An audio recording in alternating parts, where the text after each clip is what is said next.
Okay, thanks so much everybody for joining us today, to Ben, Pat and myself. We're hosting this as a co-hosted session, so we're going to hand over between each other as we go. The whole purpose of today is to give you insight into how we can unlock the impact of leadership using engagement data, academia and transformation to get the best out of leadership to drive the highest levels of performance in our organisations. The session is for about an hour long. We're each going to probably talk for about 15 minutes or so and leave time at the end for Q&A. There is the Q&A feature as always in Zoom there, so if you want to ask any questions, please do pop them into there and we'll try our best to answer them as we go and answer questions at the end. Hopefully you can see my screen I'm sharing at the moment. If you can't see my screen, please do pop that in the Q&A as well. I'm not the best techie when it comes to Zoom. I'm better on Teams, so I might need people's help if that isn't working quite as it should be, but we'll try our best. So hopefully you can see my screen. In terms of what we're going to cover in the order of today, introductions from ourselves around our organisations and ourselves as people. Ben is going to take us through the science behind leadership and engagement, then hand to me to talk about what employee surveys are telling us about leadership. And then Pat's finally going to join the dots between the items and say, how can we then turn leadership insight into impact, the so what at the end, and make that transformation for us. In terms of our respective organisations, I work at WorkBuzz. I've been here since 2021 for 4 years or so. Formerly worked in many other consultancies for 30 odd years doing employee listening programmes. WorkBuzz as an organisation was founded many years ago as a standalone consultancy. Then in 2018, it morphed into really creating it as a platform-based organisation for employee listening that was based around making sure it's simple and flexible and actionable. Lots of platforms around, so it was about stripping out the complexity to make sure we cut right to the heart of what we want to say and how to use that platform and get to the heart of what employees want change the most to give our everyday heroes a voice. Edgecumbe's been formed for around 30 years as a consultancy with many business analysts and psychologists to then transform organisations, particularly around leadership, to make that real difference for those organisations. So I hope I've got that right from Ben and Pat's perspective in explaining our respective organisations. I am now going to hand over to Ben to take us through the first section around the science behind leadership and engagement. Excellent. Thank you, John. And let me just share my screen. Just bear with me a second. Okay, is that appearing okay? Yes, now, yeah, for me. Everyone. Yes. Okay, fantastic. Well, this is a very extensive topic. We could talk a lot about this, but what I'm hoping to do is to provide an overview of some of the research, the thinking, insights that really inform how we like to work with leaders. And so before we delve deeper into this fascinating area, what I'll be keen to do is just to examine the state of leadership so far. And what we can draw upon is some recent research from the DDI Global Leadership Forecast. Now, this is a poll that goes out to over 10,000 leaders from 2,000 organizations across the globe. So it really does give us a great gauge of what's really relevant within the world of leadership. And so if we look at our first finding, we see that only 40% of leaders have or report that the company has high quality leaders. Now, this was higher during the pandemic, where really the world is grappling with extraordinary events. And so we really turn towards our leaders to really provide direction and to provide support to the people to get through that crisis. However, this has now slumped and plateaued to this level of 40%. We then see that only 20% of companies have confidence in their bench strength. So we have questions about who we have waiting in the wings to be able to take on leadership roles and sustain our organizational success into the future. And this can stem from different issues. It could be that there is unclear criteria about what high potential looks like, or we might start to mix up and confuse people's existing performance with their ability to become high potential leaders for the future. Now, an alarming finding is that 71% of leaders are reporting a significant increase in stress since they've taken on their role. And we also see that 54% of those leaders are concerned about burnout. So the pressures that leaders are dealing with are starting to really impact upon their well-being. And one of the primary drivers of this is just there being a scarcity of time to deal with all of their responsibilities. We also see that there is an increasing disconnect between those senior leaders who feel closer to their purpose and mission, and then the frontline leaders who are pivotal to engaging people. They feel much less close to that sense of direction. And this will really impede and undermine our ability to drive through any strategic initiatives. Now, trust is essential. It forms a key pillar for having confidence in our leaders.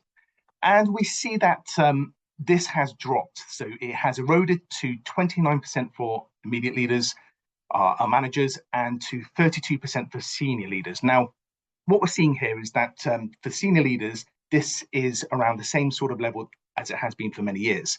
However, we have seen a dramatic decrease for our immediate leaders. So we have to question what's going on there. It could be that those managers don't have the time to invest in the more pastoral responsibilities to their team. It could be that they are not able to provide confidence that they are going to do what they say they're going to do. So there are some fundamental questions we need to understand about what's going on to drive down those feelings of trust in our immediate managers. And if we look at what is keeping CEOs up at night, well, amongst the key concerns, so there are about 20 different concerns, these are the top ranked areas. And we see that CEOs are primarily concerned with how able they are to attract and retain talent, as well as to bring through the next generation of leaders. So they are acutely aware of the fragility of their workforce, and we very much see that the war for talent is very much still alive. But what is now starting to creep into these key concerns is, issues around economic security, global recession, and being able to navigate uncertainties. So we do see very much that the pressures that companies are under to be able to adjust to all of the recent changes, so dealing with things like hybrid working, increasing digitalization, or encompassing AI and tech, is starting to create uncertainty and ambiguity and really impeding our ability to provide clear direction. So we really do need great leadership to help navigate people through these stormy waters. But what do we mean by leadership? It's one of the most widely studied but least well understood phenomena out there. And what I like to use here is a definition. It comes from the book No More Heroes from our founder, David Pendleton, Adrian Furnham, and our chairman, John Cowell. And so leadership here is defined as creating the conditions for individuals, teams, and organizations to succeed. So we see that the primary impact that leadership has on results is indirect, but leaders do have a very important influence upon the people that can shape performance. And so the analogy that we draw here is to that of a gardener. Now, a gardener, by him or herself, cannot grow tomatoes.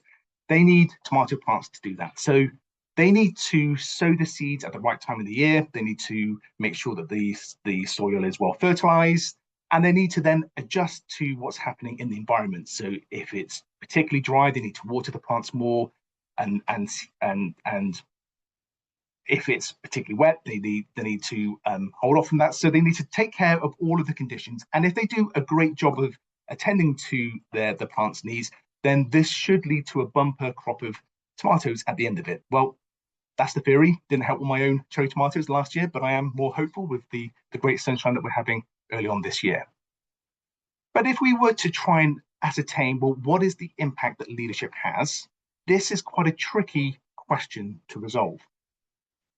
And so if we look at research, so Pendleton and Furnham collated all of the relevant research in this area, and what they concluded was that leadership accounts for 13 to 15% of the variance in the performance of organizations.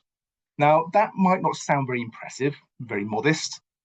However, when you compare that to the world's leading measure of pain relief, which is ibuprofen, that only accounts for 2% in the variance in pain relief symptoms versus a placebo. So leaders have a much greater impact upon business performance than does ibuprofen for curing pain. And there we were thinking that it was leaders who were creating the headaches for us. Elsewhere, we see that in research from Forbes, where they've looked at a database of leaders and looked at their 360 performance, and this is consisting of over 50,000 leaders.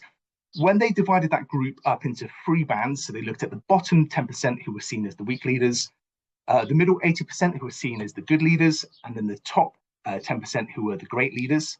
And they looked at the performance of those companies. The weak leaders lost the company money. The good leaders made a profit, and then the strong or the great leaders managed to double the company's profits. So it makes sense to make sure we are investing in great leadership. And of course, leadership is not a solitary endeavor. It is a team game. And when organizations are working as an effective team towards a common mission or vision, then they have twice the likelihood of achieving above financial performance compared to other companies. Which is why when we look at making investments in companies, private equity firms place so much importance on looking at the quality of interactions at the top table. So how do we get from leadership to performance? Well, here we can place the sequence of events that we get or that we need to go through in order to get from leadership to performance. And the primary way that leaders will make the difference is by creating context for people. And there are 2 essential ways they do this. So first of all, they shape and reinforce and create the sense of organizational culture. So this is about establishing norms, values, behaviors that really guide how we do things around here. So this represents the organizational DNA. The other way is about reinforcing or setting the tone and influencing this sense of climate. So climate is more subjectively experienced. It's how it feels to be working here.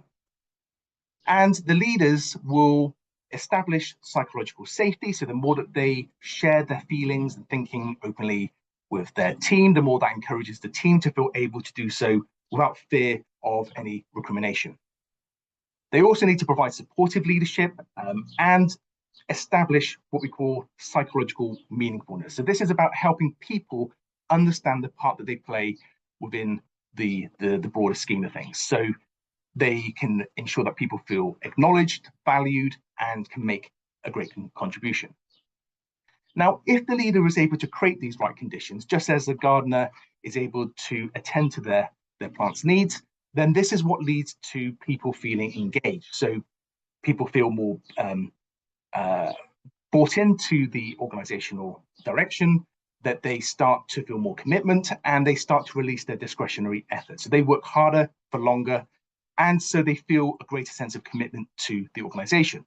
And where we build a critical mass of people who feel the same way, then this is what creates the uplift in performance. So how can we then start to understand, well, what are the benefits of having a more engaged workforce?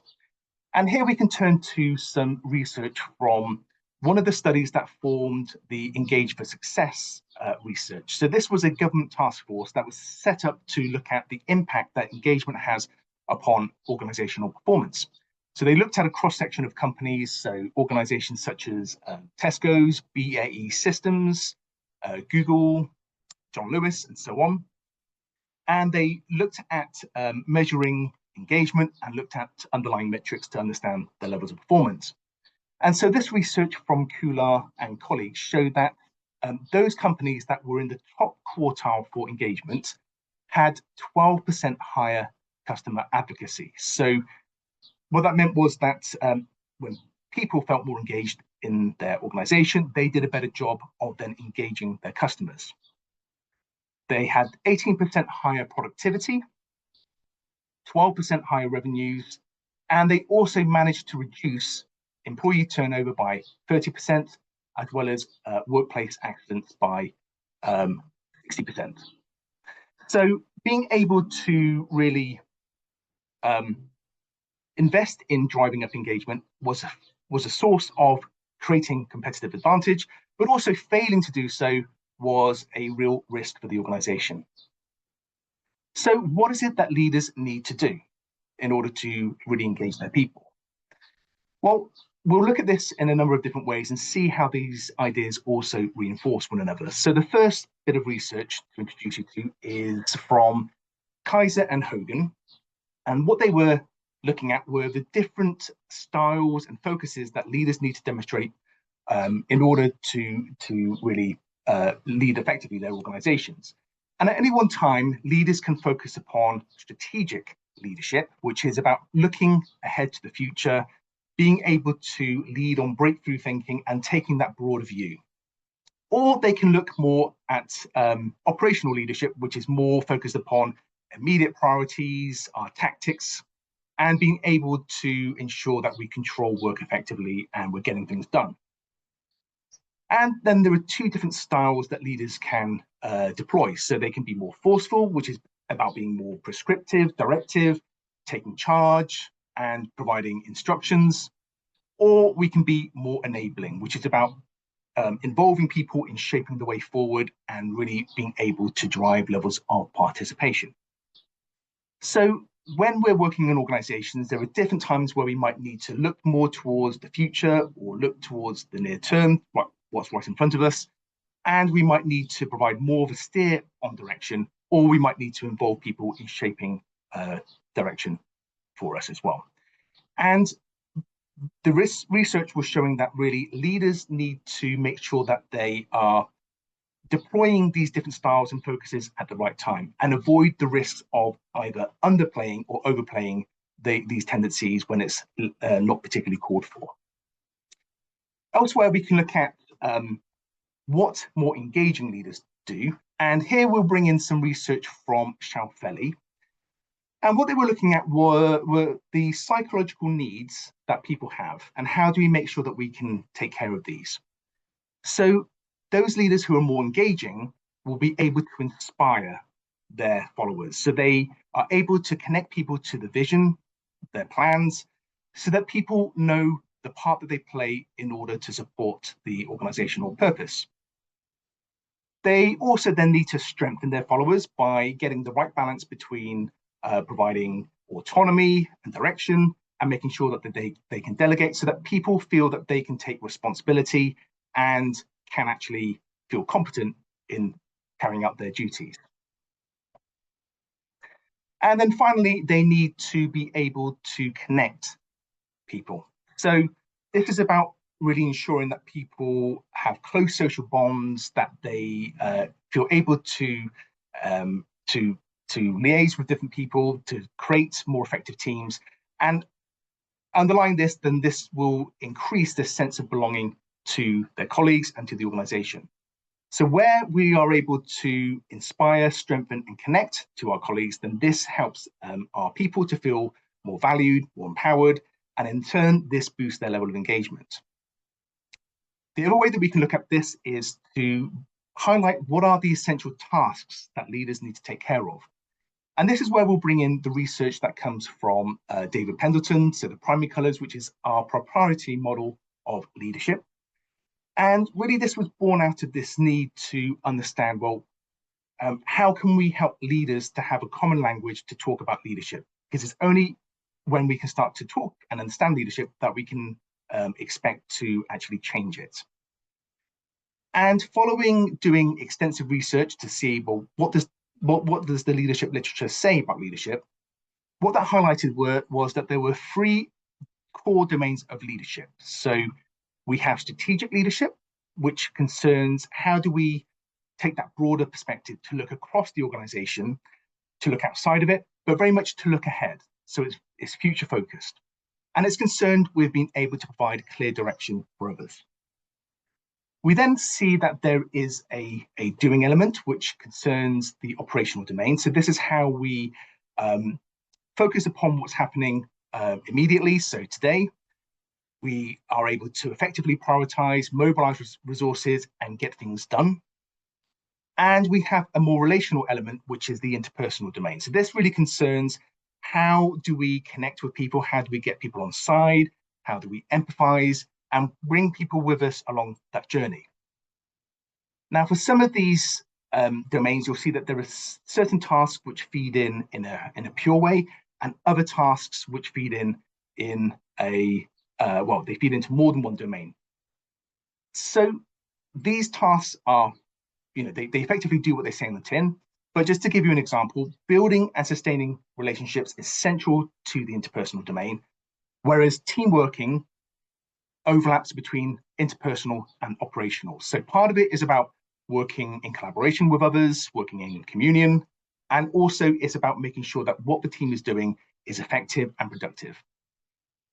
And we see that there is a sweet spot in the middle where we focus those three pure colors of light, and that creates white light, which is that middle area called leading. So we see that leading is about being able to act as the conductor in an orchestra. And so analogy that we might use here is, comes from the work of Ronald Heifetz, and he said that really leaders sometimes are too caught up on the dance floor with everyone they work with. So they're there having a good boogie, and sometimes they need to really recognize when it's the right time to take a step off the dance floor, to walk up, go to the top of the balcony and look at the whole dance floor and really start to ask questions about what is going on here and then what should happen next. So that is a key reflection. Are your leaders caught up on the dance floor rather than taking that moment to pause and reflect and decide what needs to happen now? So we see that there are these different elements of leadership. And if we then connect that back to Schaufeli's work around what engaging leaders do, we can see that inspiring or overlaps with the strategic domain, where we connect people to the vision, the purpose. Strengthening is about how we control the operational domain. So how do we delegate and lead people to feel a greater sense of competence? And the area of connecting is relevant to the interpersonal domain. Okay. We can also then go back to that Kaiser and Hogan research and see how that overlaps. So the vertical axis we see here is about focusing towards the top, where we look ahead to the future, versus focusing at the bottom at what needs to happen today and our immediate priorities. And from left to right, we see that the left-hand side is concerned with more forceful leadership, how we control and direct activities. And on the right-hand side, this is more about enabling people to shape where we head to. And this may take longer, but it also leads to stronger commitment in our people. Now, if we look at those different segments of this grid, there may be a more natural place for you to be placed yourself. And this is because personality will overlap our leadership, and it may make certain elements much easier to demonstrate and other elements much harder. So when we look at what predicts our style and focus, then research from Kaiser and Hogan shows that the very elements which predict our different levels of focus are the inverse of the opposites. So with strategic leadership, this is predicted by people being more idealistic, more creative and adaptive, and operational leadership is about being more practical, pragmatic, and structured. And similarly, when we look at our leadership styles, those leaders who are more forceful tend to be more resilient, extroverted, and assertive, as well as being competitive. And those who are more enabling are likely to lean more upon being sensitive, being more introverted, and cooperative and supportive of others. So this means that personality is diametrically opposed when we look at these different styles and focuses. And because of this, leaders are inherently incomplete. So we do not see that leaders have to be all things to all people. It is unrealistic. And when we've conducted thousands of assessments on leaders over time, we've yet to find a leader that truly excels at all of those different elements we just spoke about a moment ago. So the analogy that we draw is to that of the heptathletes. So here we have Jessica Ennis-Hill, who won gold in the Olympics in 2012. And There are 7 events that form this competition, and they overlap between 3 different disciplines. So running, throwing, and jumping. Now, Jessica was really, really quick and a capable jumper, but she fared less well at the throwing events. Now, if she tried to correct that within her training regime, that would mean building up her upper body mass and her muscles, but that would be at the expense of her speed and flexibility. So when we are looking at an event like the heptathlon, then they are trying to become world-class at the events that they're stronger in, whilst being good enough at the events that they're weaker in, so that they're just competent enough. They're not seeking to be completely well-rounded. And this is the analogy that we use when working with leaders, encouraging them to play their best moment or to make the best contribution. And then to use their colleagues and draw upon their strengths to create more complete leadership. I'll leave you with a quote here, which really endorses this point. It comes from the work of Raff and Conchi, and they looked at a 30-year study over time and found that the best leaders are not well-rounded, but the best teams are. Effective leaders surround themselves with the right people and build on each person's strengths.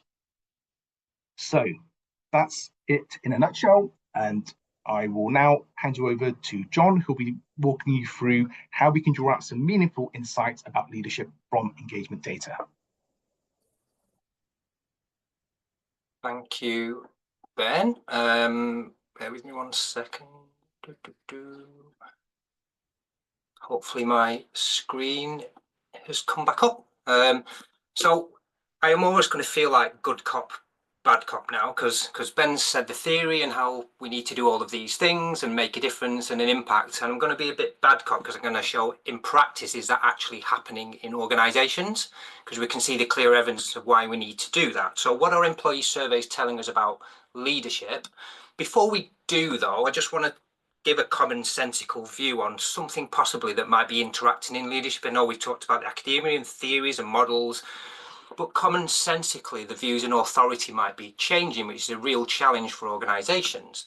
So you may have heard of authority bias before, but for those that haven't, it's should you listen to somebody who is wearing the funny hat or the name badge just because they are in a position of authority? And this is actually embedded into people from a young age to respect people in authority just because they are in authority. However, how many times have you heard our parents and our grandparents saying young people don't respect authority anymore, and how that's changed over the years? And I've started it saying myself as becoming a bit more of a mature person. So I'm starting to say, but it's a realism. It is, changing in terms of people's perceptions, and authority isn't just about the name badge. You have to behave in a way to earn the respect of the people out there. Lots of studies in there, hundreds of studies about this phenomena. This is just one good study in there if you want to read about this. So this is Gen Z in the US have a lack of trust in political and societal institutions. You can read yourself, especially towards Congress, news, presidency and technology companies. And very interestingly, in the same study, they had far more trust in news stories via the internet than they had via formal news, which is a bit of a strange phenomena in there, given how much weird stuff is in there that isn't necessarily truthful. So where is this being eroded from? Possibly in the mad world of John. My commonsensical approach, and reading about this as well with solid research, is you don't have to go a day or at least a few days without there being a story out there about a person in position of authority who has done the wrong thing, corruption in authority, and etc. So, whether it's religion, whether it's corporations, whether it's government-related corporations, whether it's politicians themselves, even doctors, people in power, the police, day after day we get hit with these stories. And as it got worse, well, possibly it maybe have got worse, but we read more about it because of social media. I think that's a key facet in hearing about access to this information on these kind of things is more readily available to people. So it's all about leaders need to be demonstrating the right behaviours around integrity and morals and ethics to gain that respect of people, as authority bias is not based on the hat or the badge. So I'll get off my soapbox now and get into the actual data. So what are we looking at here? Is this my pension after Trump applied tariffs? Possibly, unfortunately. But what we're looking at here is a very unrosy picture looking at scores from the WorkBuzz platform towards the theme of leadership. Now, I did a HR conference forum on this back in 2022. I've extended the same graph out, so it was as much a surprise to me in some instances, but not, because I deliver 2 to 4 presentations to leadership teams every single week and see this day in, day out, and I'm bored and sick of myself saying this, that scores and perceptions towards leadership is possibly at an all-time low. As I said, I've been doing this for 30 years and I've seen this being eroded over those 30 years. Now, there was a point around COVID where leaders had to be a bit more visible and approachable. You know, they were on Teams calls themselves. You got to see their families and their pets. You know, all the facets that leaders should be doing all the time were very much to the fore during COVID. We got to see them and their personalities and their homes. And you can see clearly that died off after COVID, that 63 to 56, and then down we go. Now, there's one debate I have with leadership teams, which is almost don't use it as a get out clause, that if your scores and perceptions of leaders in your organization are only half of people happy with leaders and what leaders are doing for you, that's the same everywhere. Do you need to do something about it or not? Well, very much you do, because it's at the heart of engagement, which we'll look at. Not only is it low scoring, as Ben said, engagement is linked to many other things. This is something we really need to listen to and understand and make better if we want those high levels of performance and success.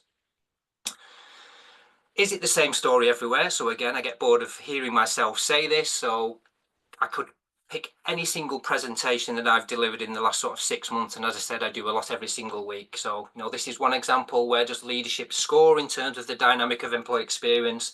At the bottom, only a half satisfied with leadership capability in effect. Another example, again, leadership down the bottom, only half satisfied with leadership. Another example down at the bottom. And a different look at this is, look where the manager scores appear. So perceptions of managers at the top of each of these, by and large, perceptions of leadership towards the bottom. That can be a good and a bad thing. The key takeout on that, and that's a webinar in its own right, is that manager scores is often because people have empathy with managers and the pressures that they're facing. Also, managers themselves may be as frustrated with some of the decisions as their peers, and that's a dangerous position to be if you want to change an organisation and managers are the key influencers on the ground. If they're dissing or skewing information handed down by the leaders and becoming one of the team, then that's a real issue if we want to move forward. So again, that's a webinar in its own right around manager capability and managers being key influencers. One other thing we unpick all the time is the misalignment between even the top few tiers of leadership themselves. So, you know, this is an example between ELT and SLT on key things around, do we feel we're being listened to? Do we have open and honest communications? Are we empowering our people to take decisions and the right people to take the right decisions? Do we recognize people? Do we have that future optimism? So there is a step change even as soon as you look at ELT to SLT, exec team to SLT.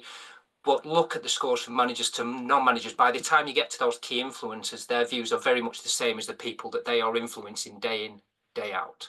So if you want to move the dial on leadership, we've really got to get the first tier of leaders away from exec team on board, but definitely drive the managers to be more like leaders rather than members of the team to deliver the right messaging as a leader. Not, I hate this as much as you and this isn't going to work and why didn't they listen to me, is that we've really got to do this for the business, guys. Let's get behind this, that kind of more optimistic messaging rather than putting my subjective opinion onto each message that I need to deliver. Okay, so taking that a stage further and looking at the different grades in an organisation, again, misalignment between the top tiers, you know, grade G is SLT, ELT is as it is, the top of the organisation. Views on whether change is well planned and communicated, ELT scoring at 60, the next level down, SLT only scoring that at 18. So what hope have we if the SLT then needs to drive the change operationally in the organisation if they're not on board with us? Perceptions on leaders doing the right things to give us a successful future. As soon as you step away from the exec team, bosh, it goes straight down. So one thing I say over and over again in lots of presentations that I deliver is, if you want any hope of success, you need to get your own house in order as a leadership team, a cohesive leadership team across the top tiers of leadership. Let's start there before we look at anything else. I said I'd be a bit bad cop. Apologies for it. The data is the data. Hopefully I'm saying the truth in the data and we get that across to our clients, that we are truth sayers when we give the true story of what's been said in the survey, so then we can make a difference on those things. Lots of analysis you may have seen of this, this is common analysis that you see in the industry. So this is a matrix, impact on engagement on the horizontal axis. The further to the right, the higher the impact on engagement. But remember, that's linked to accidents, near misses, productivity, customer service delivery, attrition, sickness days. You can go on and replace engagement for impact on those other metrics. Higher something appears, the higher the score, the lower the score in a survey. Each of the dots is a question in the survey. So that boils us down to the red square, which are relatively lower scoring, but relatively high impact on engagement. And look at the things in that red box. A lot are about leaders themselves and the impact that leaders have. In terms of the things you can see at the top, open communications, are leaders open and honest? Are the exec team doing the right things and taking the right decisions for optimistic future? Are they sharing their future plans? Do they recognise people in its wider sense in terms of investing in their career? Just generally thanking people. The one common thing I say across all presentations is our leaders are asking our people to do far more with the same or less, over and over again. If that's the case, just simple thanks and appreciation of that situation and that people are working so hard for us. Next one again, and we could go on again, and I will sound boring. Maybe I am boring, or maybe it's just a boring message because it's so similar across all organizations. I could go on and show 10 or 20 of these matrices on impact on engagement. It's the same things. Are leaders being open and honest with us, or the perception of only half agree? Are the exec team doing the right things and taking the right decisions for that successful future? Well, how can I know if we're doing the right things if you actually haven't communicated that vision for the future, which is a common finding? As you can see, only 45% feel that way. And the behaviours of leaders themselves, do they do what they say they're going to do and follow through? And only 4 in 10 believe that in this organisation, which are no different from many presentations that I do. So leadership decision making, are they sharing the future plans? Are they listening to us? Do they recognise that we're working really hard? They're asking us to do more with less? Are they role modelling behaviours back to the authority bias equation? Looking at it even a different way now, so not in the matrices, just a simple question for people. Here's a list of leadership capabilities. Please tell us whether you feel our leaders are doing these well or whether they need to do better on these things here. The biggest difference where our leaders need to do better on is communicating change, so communications. The next one is listen and involve us in decision making. I do this day in, day out. I know it's going to work or it's not going to work. Please invite me and ask my opinion because I know these things. Listen to my concerns in general, and on it goes. So again, it's the same things at the top of here in the heading: listen, consult, involve, empower, role modelling, especially as Ben said around psychological safety. That comes from role modelling from the top of the organisation and radical candour. Those guys being open to feedback themselves, be open in general with communications, and recognise that people are working harder. If we look at it a different way again, I said it was going to be boring. So different analysis. Now we're looking at those who feel leaders are taking us in the right direction, which is the top line. 53% of people in that segment felt leaders are taking us in the right direction. 16% didn't feel leaders are taking in the right direction. Then how did those two groups score on all the questions in a survey? And where were the biggest differentiators between those who feel leaders are taking us in the right direction and those who don't? And it's these questions here that you can see, and I've circled around all the elements around people who believe the leaders are taking us in the right direction, feel that these are role modelling values, feel that they'll act on the results of the survey, so they're listening to us, feel that they're sufficiently visible and approachable, and on it goes. It's back to all of those behaviours rather than the name badge and the funny hat. It's the behaviours of our leaders. Okay, now they're all data points. Hopefully some of you do love data points. Some people love the sentiment and the emotion that sits behind. So let's finally just dig into that before we hand back to Patrick on 2 slides. What I've used is the WorkBuzz People Science AI, and I've taken a cross sample of between 10 and 20 different organisations and the comments made in the surveys. And I've asked the model to tell us what are the top themes around leadership coming out of those open comments.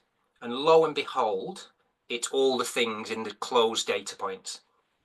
So it's around leaders need to listen, they need to consult and involve, they need to empower, they need to role model behaviours, be open in their communication, share the future plans, recognise people, not just monetary, although it's in the mix, just general thanks and appreciation, and invest in people's careers. And also listening to people makes them feel very much recognised and appreciated and important in the organisation. So whichever way we look at the data, it's telling us the same story in what the modern leader needs to do to get people engaged in organisations and drive that success. And finally, it might be a bit of a mic drop moment, I hope. I do this for many executive teams, and I do this as an alternative executive summary. And I ask the people science AI modelling WorkBuzz to analyse the open comments and speak back as if you're speaking on behalf of your colleagues. And in this instance, I asked it to speak back about what the open comments are saying around leadership. So let's read what this person's saying in a town hall. They've stood up and they've said, on behalf of me and my colleagues, I feel that. So there is another column. I'll just let you digest that one.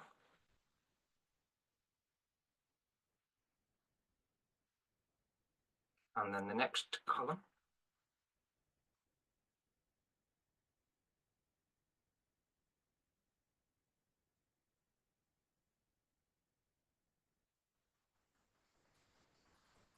And whenever I present this, leaders say, well, can't argue with that yet. That's exactly as it is. Yeah, that's exactly what my suspicions were. Now you've put it up in lights in an easy to digest way. And I actually say, print this out, put it in your wallet, put it up on your wall. This is what you need to do differently as a leadership team. And it's pretty much everything that's in the data. It's everything that's been said so far with all the evidence backing this up. This is what a modern leader needs to be doing. So thanks so much for your time. I'm going to hand over to Pat now to join the dots between all the evidence and what we need to do with that to move leaders forward. Thank you. Yeah, great. Thanks, John. I will just start sharing my screen now.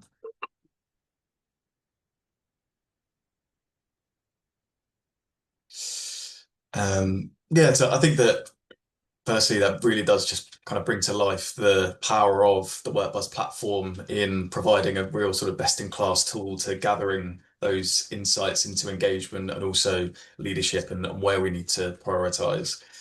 So I guess just as a quick recap of where we are so far in the session, Ben opened up by talking us through the most up-to-date leadership research and wider trends in the literature, helping to frame why leadership matters now more than ever. And we also explored how leadership effectiveness can be understood through the lens of our primary colours model of leadership and why it's so important to see leadership not just as the responsibility of an individual, but as a wider team sport. And then John brought this thinking to life with some real world examples from the latest WorkBuzz client insights, showing how time and time again leadership emerges as one of the most powerful drivers of employee engagement across organizations. So then that brings us to our next big question, which is the now what? Now that we've got access to all of this rich data and these powerful insights, and we understand the wider trends within the research, what can we actually do about that? So that's exactly what I'm hoping to try to focus on here, is how we can translate that leadership and engagement insights into meaningful and sustainable action. So before we dive into any sort of nitty-gritty around action planning, I really wanted to spend a moment connecting what we've discussed so far to some of the realities around leadership behaviours. So here we can see a visual of the primary colours model of leadership mapped alongside different examples of employee engagement survey questions that typically link to our three overall domains. So just as a quick recap of those, we've got operational leadership, so focusing on providing structure, delivering results and execution. We've then got strategic leadership at the top, which is providing a vision and future direction and focusing on innovation and new ways of doing things within the organization. And then finally, we've got the interpersonal domain of leadership, so building trust and motivation and helping to support our people by building those relationships and collaboration.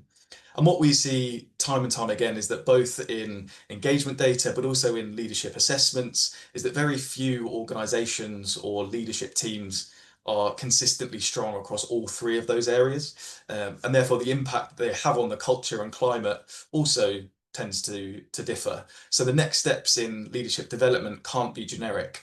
They have to be tailored to your specific leadership strengths and gaps identified through your engagement data, like we've just gone through with John, or other wider organizational listening or leadership assessments. And using our primary colours framework, we can start to understand these differences in a slightly more rigorous way and also be much more specific with our follow-up actions. So it's likely that many of you are asking these types of questions already within your surveys, whether that's pulse surveys or full engagement surveys. So this is a really simple and practical way to help better understand these insights based on the potential leadership behaviours that we likely to see.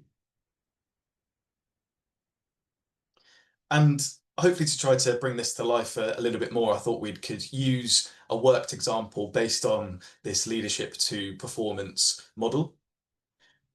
So if we imagine an organization where strategic leadership is perceived as strong and leaders set clear long-term goals, they communicate the future direction, are very outward-looking and innovative. However, their operational and interpersonal leadership are perceived as weaker. This is a pretty classic scenario that I've seen in countless data sets where leaders have spent so much time and effort on developing the future vision and mission and long-term strategy of the organization, that this gets communicated, but without that real kind of follow-up rigor behind how are we actually going to do this, and why should I as an employee feel aligned and excited about being a part of this long-term future.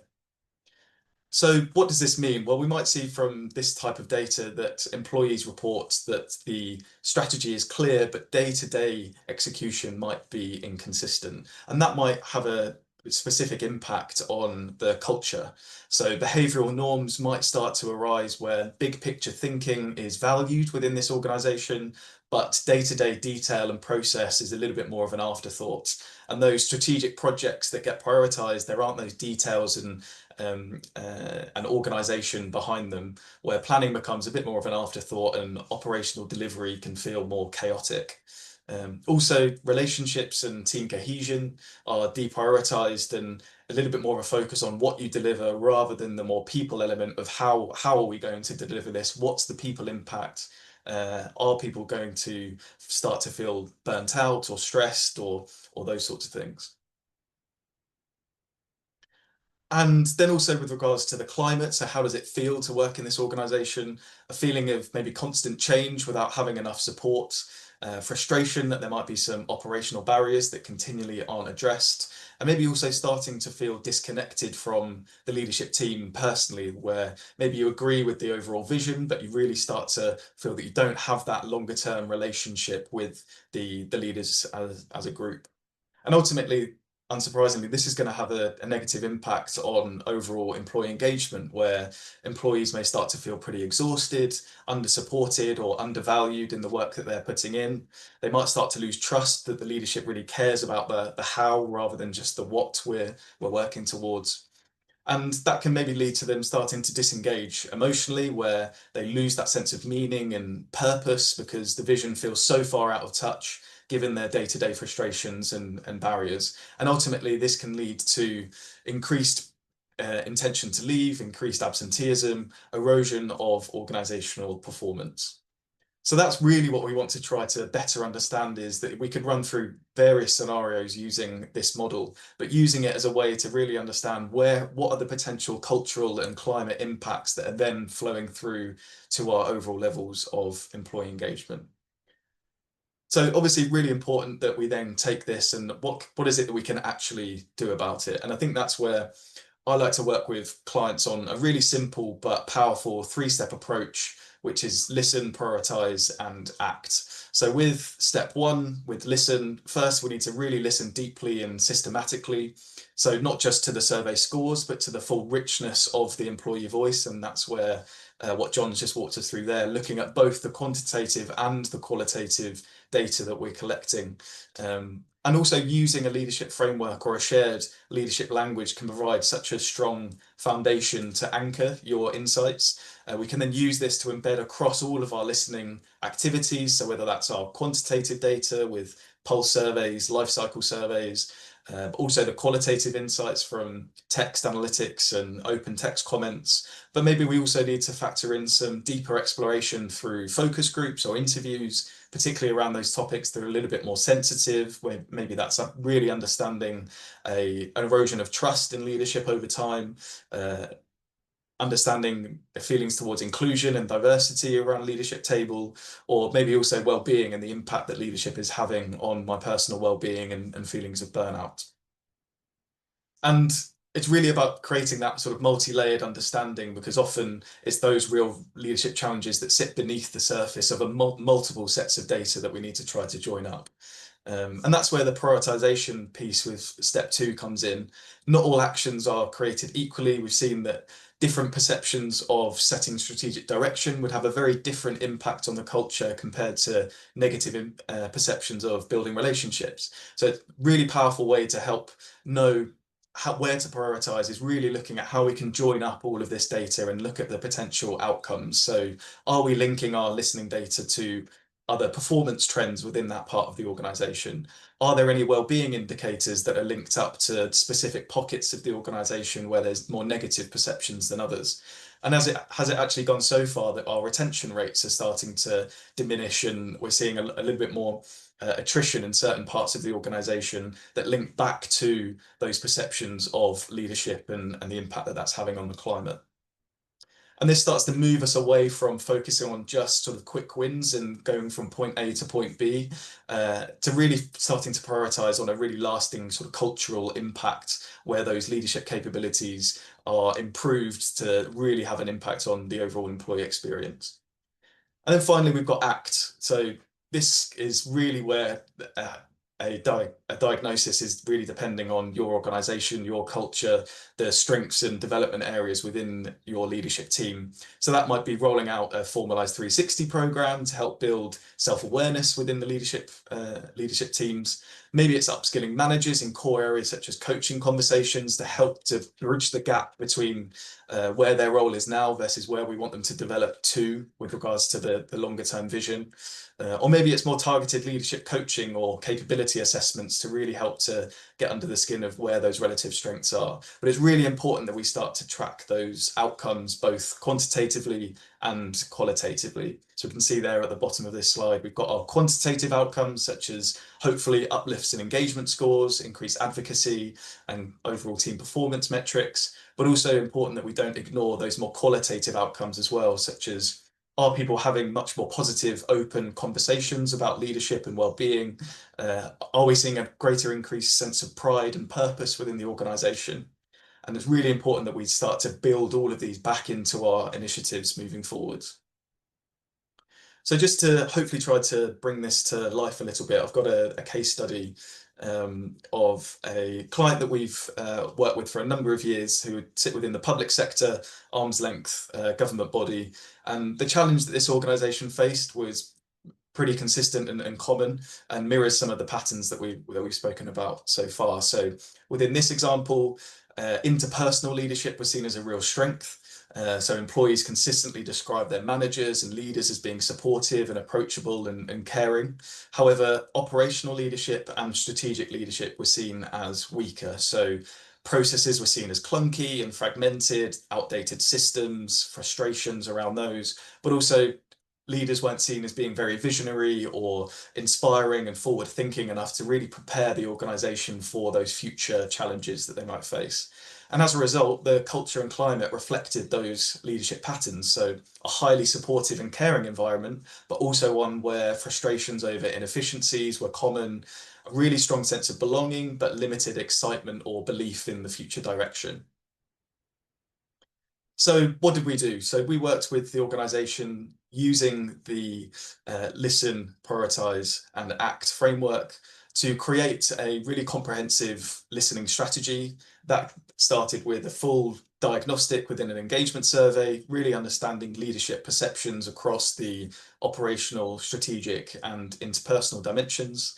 And then also introducing pulse surveys where we can track those perceptions over time and improvements in those potential operational or more leadership focused initiatives. And we also explored deeper frustrations through focus groups. We implemented a 360 feedback program for leaders that was specifically tailored to measure operational effectiveness and strategic alignment within those leaders by building upon those interpersonal strengths that that specific leadership cohort had. And then finally, working on a more one-to-one basis using leadership coaching as a method to improve not just leadership skills, but to really help with a mindset shift to help those leaders move away from the focus on support and interpersonal leadership to using that to help embed stronger strategic and operational discipline.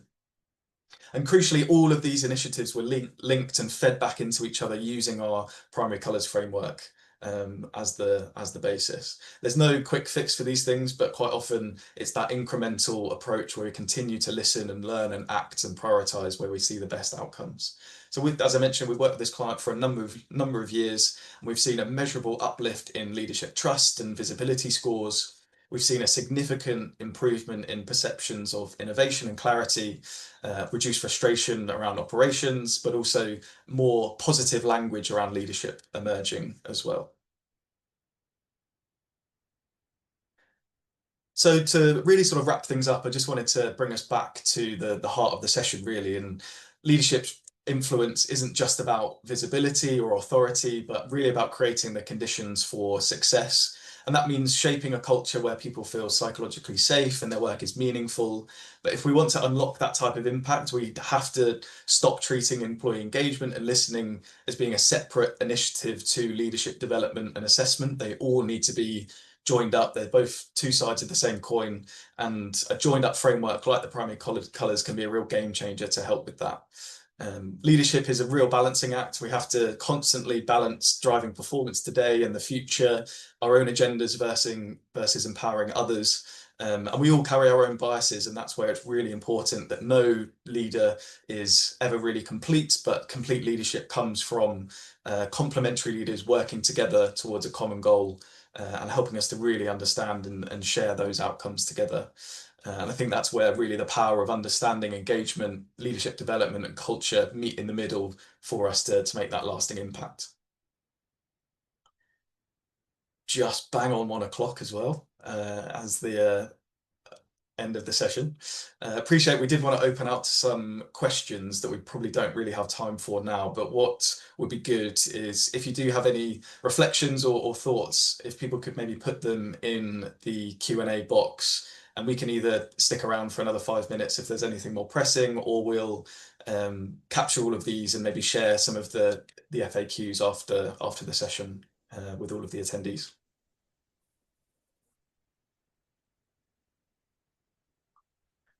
I will stop sharing my screen so I can actually see what we're looking at.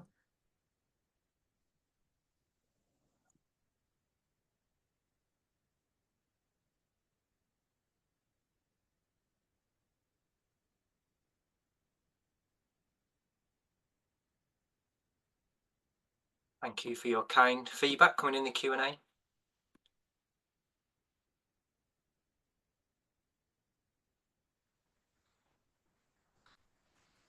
Stunned into silence.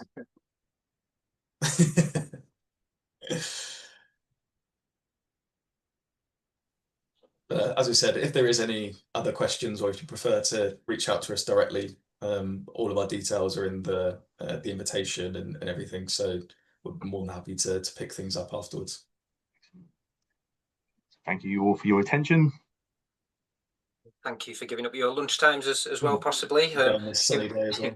On a sunny day. So I'm going to stop the recording now.